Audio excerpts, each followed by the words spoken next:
चलिए चैप्टर 2 का जो यूनिट 3 है government intervention in case of market failure, उसके क्वेश्चंस हम डिस्कस कर लेते हैं। मॉड्यूल के क्वेश्चंस भी देख लेते हैं और एमटीपी आरटीपी पास्ट एग्जाम कुछ क्वेश्चंस तो वो भी डिस्कस कर लेते हैं। चलिए हमारे सामने सबसे पहला शॉर्ट क्वेश्चन है, how do government ensure that market power does not create distortion in the market. Government market power के लिए क्या क्या करती है, उसमें क्लियरली हमको दे रखा था वो कंपटीशन एक्ट 2002 बनाया, उसमें प्रिडिक्टिव प्राइसेस वगैरह मर्जिंग वगैरह जो मोनोपोली क्रिएट कर सकता है उन सबके अगेंस्ट में। वो पैराग्राफ आपको एज इट इज लिखना है और नेचुरल मोनोपोली वाली बात भी ऑब्वियसली वहाँ लिखनी पड़ेगी कि वहाँ पे गवर्नमेंट मैक्सिमम प्राइस डिसाइड करती है on the base of variable cost या पास्ट प्राइसेस के बेसिस पर, या फिर हम लोगों ने पढ़ा था कि कई बार गवर्नमेंट खुद भी एंटर हो सकती है मार्केट के अंदर, है ना, गवर्नमेंट चाहे तो खुद भी एंटर हो सकती है। और रेट ऑफ रिटर्न वाला कंसेप्ट भी लगा सकती है कि इससे ऊपर रेट ऑफ रिटर्न आपको नहीं मिलेगा कमाने के लिए।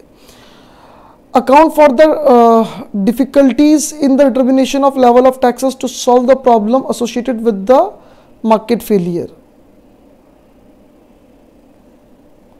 क्वेश्चन में कुछ मिसप्रिंट है। Account for the difficulties in determination of level of taxes to solve the problem associated with the market failure. देखो ये क्वेश्चन जो लाइन बोलना चाह रही है वो काफ़ी हद तक तो नेगेटिव एक्सटर्नलिटी यानी पोल्यूशन वगैरह के लिए बात कर रही है। पोल्यूशन वगैरह में ये डिफिकल्ट हो जाता है डिटरमाइन करना कि कितना टैक्स चार्ज होना चाहिए, बट क्वेश्चन में शायद कुछ मिसप्रिंट है, आप देख लेना और अगर कोई डाउट हो तो आप मेरे को पूछ सकते हैं। कैसे पूछना आपको पता है। What are the different options, और मैं भी सर करेक्ट क्वेश्चन देख के आपको बता दूंगा क्या करेक्ट है। What are the different options for providing merit goods to public. Merit goods public को कैसे प्रोवाइड किए जा सकते हैं। गवर्नमेंट सब्सिडी दे सकती है, गवर्नमेंट खुद प्रोवाइड करा सकती है, गवर्नमेंट कंपल्शन कर सकती है रूल्स एंड रेगुलेशंस के थ्रू, पॉजिटिव मार्केटिंग कर सकती है ना, संडे या मंडे रोज खाओ अंडे, बैंकिंग म्यूचुअल फंड है सही, मतलब प्राइवेट कंपनी तो एडवर्टीजमेंट करती है, कई बार गवर्नमेंट की जो रेगुलेटरी अथॉरिटीज है वो भी एडवर्टीजमेंट कर सकती है, पॉजिटिव मार्केटिंग वगैरह बहुत सारे तरीके हो सकते हैं। What are the consequences if demerit goods are left to the free market? अगर फ्री मार्केट में छोड़ दिया जाए तो उनका ओवर प्रोडक्शन होगा और प्राइवेट कॉस्ट को कंसिडर किया जाएगा, सोशल कॉस्ट और जो सोसाइटी पे नेगेटिव इम्पैक्ट आ रहा है कंजम्पशन का उनको कंसिडर नहीं किया जाएगा, सिर्फ प्राइवेट बेनिफिट और प्राइवेट कॉस्ट ही कंसिडर किए जाएंगे। How do you justify food price control and rent control. देखो फूड एक बहुत इंपॉर्टेंट आइटम है, इसका प्राइस एक्सेसिव बढ़ना गलत है, इसलिए कई बार गवर्नमेंट फूड प्राइस पे कंट्रोल करती है जब महंगाई बहुत ज़्यादा बढ़ती हुई दिखती है, और ज़रूरी है क्योंकि फूड एक बेसिक नेसेसरी है जो हर आदमी को चाहिए। बहुत महंगा हो जाएगा तो लोग अफोर्ड नहीं कर पाएंगे। और सिमिलरली बड़े शहरों में रेंट कंट्रोल भी बहुत इंपॉर्टेंट है, बाहर के लोग इतने जाते हैं वहाँ रहने के लिए, वहाँ एक्सेसिव रेंट इंक्रीमेंट हो सकता है, रेंट बढ़ सकता है। या जैसे एक घर में आप 2 साल रह लिए, रेंट था 10,000, 2 साल रह लिया, वो मकान मालिक कैसा 15,000 लूँगा, देख लो अब आप कहाँ छोड़ के जाओ, कैसे जाओ, वहाँ सेट हो गए। तो ऐसे केसेस में रेंट मिनिमम हो, रेंट का इंक्रीमेंट एक फिक्स परसेंटेज पे हो, उससे ज़्यादा इंक्रीमेंट ना हो सके, ऐसा एक रूल बन जाए, रूल है एक्चुअली इन फोर्स है, तो वो कहीं ना कहीं रेंट कंट्रोल करने के लिए काम आएगा, जो कि ज़रूरी है। लॉन्ग क्वेश्चन में explain the effectiveness of regulatory mechanism for mitigating market failure. Market failure को मिनिमाइज करने के लिए गवर्नमेंट क्या क्या करती है, जो जो हमारे इफेक्टिवनेस अवेलेबल है रेगुलेटरी मैकेनिज्म का, उसकी बात चल रही है। तो आपको गवर्नमेंट जो भी इंटरवेंशन करती है पूरे चैप्टर का समरी लिखना है, जहाँ जहाँ गवर्नमेंट जो जो इंटरवेंशन करती है, मतलब मेरिट गुड्स में क्या करती है, डीमेरिट गुड्स में क्या करती है, इन्फॉर्मेशन फेलियर में क्या कर रही है, पब्लिक गुड्स में क्या कर रही है, हर जगह क्या क्या गवर्नमेंट का इंटरफेरेंस है, वो सारा आपको यहाँ लिखना पड़ेगा। पूरे चैप्टर का समरी लिखना है हर तरह के मार्केट फेलियर को लेकर। फिर एप्लीकेशन ओरिएंटेड क्वेश्चन क्या देखिए अपन, the pharmaceutical industry is involved in innovation, development, production and marketing of medicine in India. Ensuring the availability of life-saving drugs at reasonable price is the duty of the government.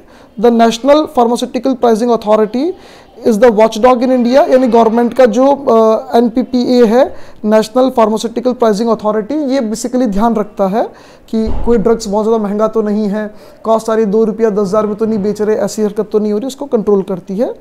Which controls prices of drugs, government has to consider the interest of both parties, producer and the buyer। हाँ obviously producer innovation पे बहुत cost लगा रहा है तो उसको भी नुकसान ना हो और बायर को भी बहुत ज़्यादा महंगा ना खरीदना पड़े, दोनों तरफ गवर्नमेंट को ध्यान रखना पड़ता है। Elucidate the market outcome if matters relating to the drugs are entirely left to the pharmaceutical industry. अगर उनके भरोसे छोड़ देंगे तो ऑब्वियसली वो बहुत महंगा बेचेंगे, लाइफ सेविंग ड्रग्स बहुत महंगी हो जाएगी, आम आदमी, आम कंज्यूमर, एक नॉर्मल कंज्यूमर अफोर्ड नहीं कर पाएगा, सिर्फ रिच पर्सन ही अफोर्ड कर पाएंगे और एक्सेसिव प्रॉफिट वहाँ कमाया जाएगा, अपने मोनोपोली पावर का मिसयूज वहाँ किया जाएगा, मार्केट पावर का। Second, appreciate the need for government action.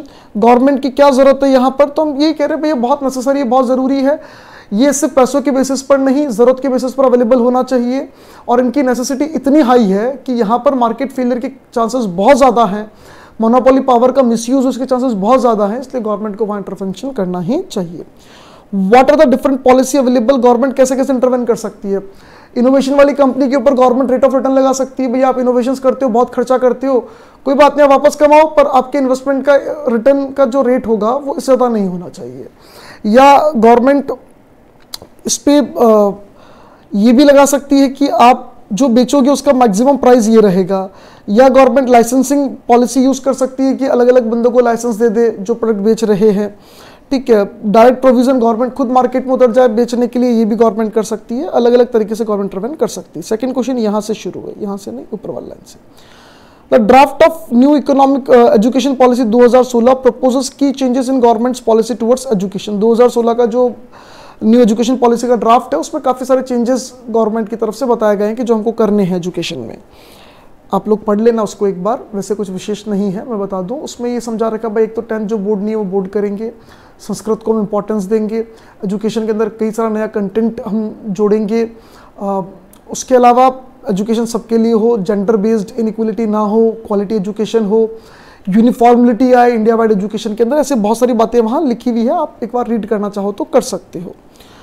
Explain the rationale for government action to streamline the education system in the country. भाई गवर्नमेंट क्यों कर रही है ऐसा, एजुकेशन को लेकर गवर्नमेंट क्यों ड्राफ्ट लेके आई, क्या है। तो मेरिट गुड्स की सारी बात लिख देना कि भैया ये तो मेरिट गुड्स है, मेरिट गुड्स है तो जरूरी है साहब, वो सारी रामायण जो मेरिट गुड्स वाली है वो यहाँ पे आपको एज इट इज चेपना पड़ेगा कि मेरिट गुड्स है, ज़रूरी है, ये सबको मिलना चाहिए, प्रॉपर अवेलेबल होना चाहिए, इसलिए गवर्नमेंट इसके लिए सोच रही है, विचार कर रही है, गवर्नमेंट परेशान हो रही है। Next, the commission of agriculture cost and prices, ये गवर्नमेंट का एक कमीशन बनाया हुआ है, गवर्नमेंट ने एक कमेटी बना रखी है। Advises the government to minimum support price for 23 agriculture commodities, जिसमें 7 चीज़ें आ रही है, 7 सीरियल्स आ रहे हैं, 5 पल्सेस है, ऑयल सीड है और कमर्शियल क्रॉप्स है, ऐसी चीज़ों पर मिनिमम प्राइस सपोर्ट के लिए बोला है इस कमेटी ने। क्वेश्चन आगे ये बोल रहा है, what is the underlying principle. भाई मिनिमम सपोर्ट प्राइस के पीछे क्या क्या अंडरलाइंग प्रिंसिपल, क्या कारण, क्या है। कारण ये है कि भैया जो फार्मर है वो बेचारा गरीब है, उसको स्टेबल इनकम मिलनी चाहिए, उसकी मेहनत का एक मिनिमम रिटर्न मिलना चाहिए।